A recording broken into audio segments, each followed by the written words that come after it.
President Ruto was forced to stop the state capture revenge mission that was sharpened against Uhuru Kenyatta's reign. Welcome to the Bold Analysis. My name is Kevin Oduor. Kindly subscribe to our channel, click the notification bell and like our video. When James Smart asked President Ruto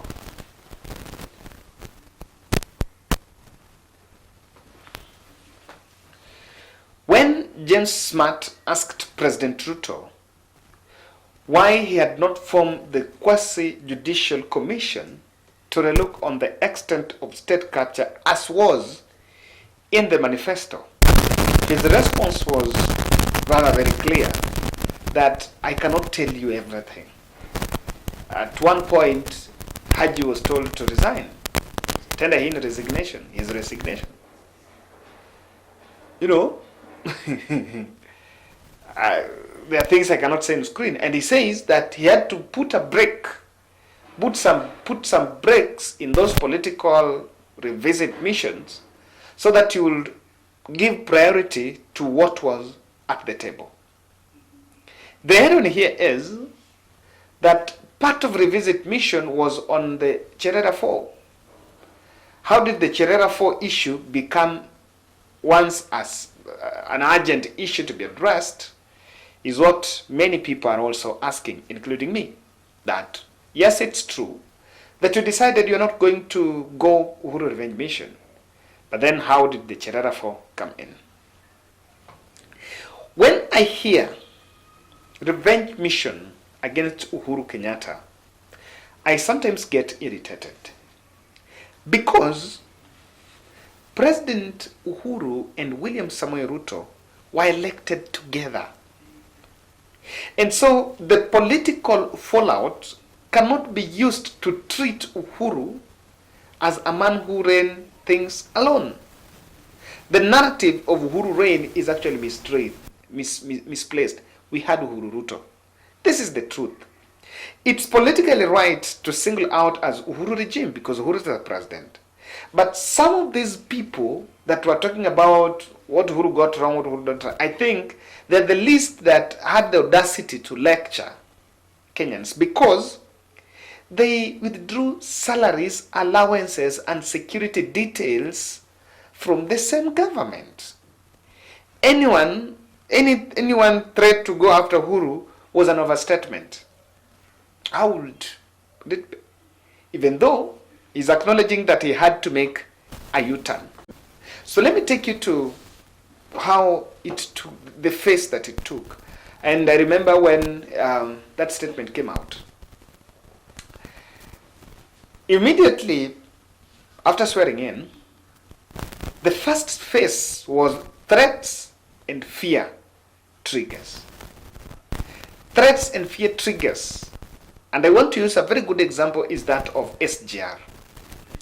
SGR, initially, it was treated as if it was a deal that was not good to Kenyans, and that state capture things, there and that were going on.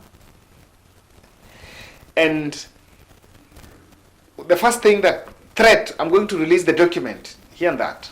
Before we knew, Waziri Murkomen released a document. The document was plain. It didn't meet the threshold. What was people's expectations? So what was released, the dossier that was released was a document that we were told has been there. It was for public, of course. There was nothing new in it. And when that happened, that was the threat. So any other person who will feel insecure would actually come in. This, that, you're going to do it. That was the first phase. But do you know what happened? In the second phase, there was a rebuff from the stakeholders. I can tell you, the very week the SGR document was released is the very week a delegation from China was in this country asking for what is the way the loan is going to be repaid and in relation to the SGR move. So even the move to return SGR to Mombasa and kill Naivasha port, it was just a threat and fear trigger. phase. But after that phase, the reality was that there was a rebuff. And stakeholders now had to sit down and negotiate. What is it? In fact, according to me, this was a well choreographed thing. They knew very well that when we do this, this is going to happen. When we do this, this is going to pull. The second phase was that negotiation. After the rebuff from the stakeholders, after that, people went for boardroom negotiations. And in boardroom negotiations is where I can tell you that the U-turn was made. There are a lot of stories of milk, this and that. There were a lot of mass of these stories.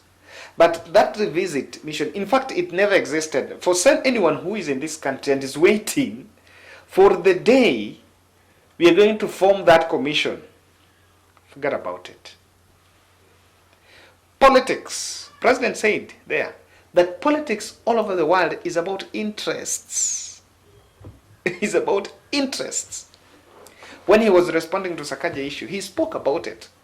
And so, that's why I'm telling you that in this revenge mission, what was it? Different interests were playing. So what happened, why Ruto made the U-turn, are some three reasons. The first reason is that interests were shared. Don't be myopic to take it that because someone said you're fighting for the hustlers, it's about the people, that's it. That's not the position. It's about triggering this interest. And if it is interest in the banking, how can we share? If it is interest in this, how can we share? It's just about shareables. Because the interests are the same. So kama ni pesa, I have a police man who is another friend of mine. He was telling me, asked me a question that Kevin, one day they went to arrest someone who was a thief, Muisi. So when they got into the house, in fact, the guy had his own home. Telling me that the guy had his own home. But when they went there, they had to, jamali wafungulia wakaingia ndani. Then after getting inside, they got money. This guy was damn rich. So you wonder. And he's sitting down, wants you to negotiate, to talk. What do you do? Of course, I can't complete the story. But that's the reality. That nafika mahali shachinja umeka chini. So what do we do? Tell me, yes, I have this, but this is it. So what do we do? What do we do? So interest, that is the example of how interests play out. So the other reason why Ruto made that U-turn is media framing narrative on Uhuru attack. That narrative played a big role in shaping the perception of the population. Remember, when you try, and things are still raw, so when you try to hit something and the media runs with a headline, advantage is the media also were a bit friendly as Mio, and the media also wants to sell. The consumption pattern is Kenyans normally consume sympathy.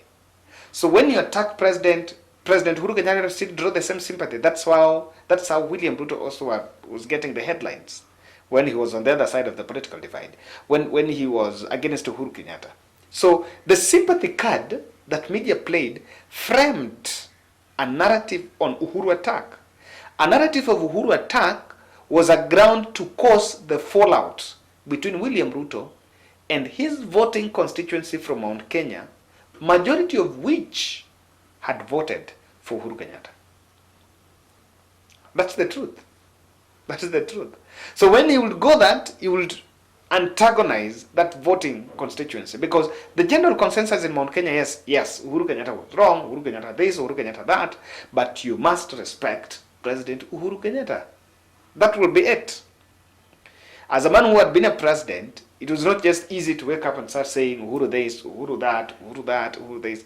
And for how long? Kenyans were also looking at it like, look here, The concentration was on the plan. So how will you make a U-turn and start talking about that? And I want to acknowledge what President Uhuru said, that President Ruto said, that some of these things, if you start, there will be wars and they will be dragging you in court one after the other, and the media will be covering that. They will cover those dramas more than what you want to do. Those are not things that you just want to start with. No, do once, one in a year, In fact, I agree, some stories will never be told. You will meet them in the books. Well, those people will be in their old days, retiring. They will write books in their 80s, 70s there. So when you write is when you will ever know some of these things. Lastly, I know many people underestimated, but Raila grip in active politics immediately after the last general election charged the public.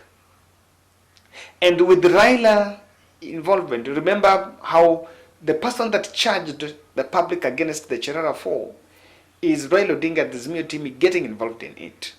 And I want to believe that the fact that Raila was still getting grip of the voting population could have been a deep intelligence. And look here, there's some things that we should just leave, because we have someone that is going to remind the public. So Raila Odinga played a key role, and that is why sometimes I know it's political right to say Raila should retire, Raila should do this, should do that. But I think with him still around, we are still going to see a lot of U-turns, because he's still in contact with the voting constituency, which has been around him for quite some time. And so the fact that he was still involved in Kenyan politics and is still involved is why when you make decisions, there are other considerations that you must put into place. Remember, all in all, President Ruto is also seeking re-election. So anything against re-election, his re-election comes secondary. So guys, that's my take. Let's go and watch Chelsea versus Manchester City. I'm a fan of Arsenal, so I'm praying that Chelsea wins.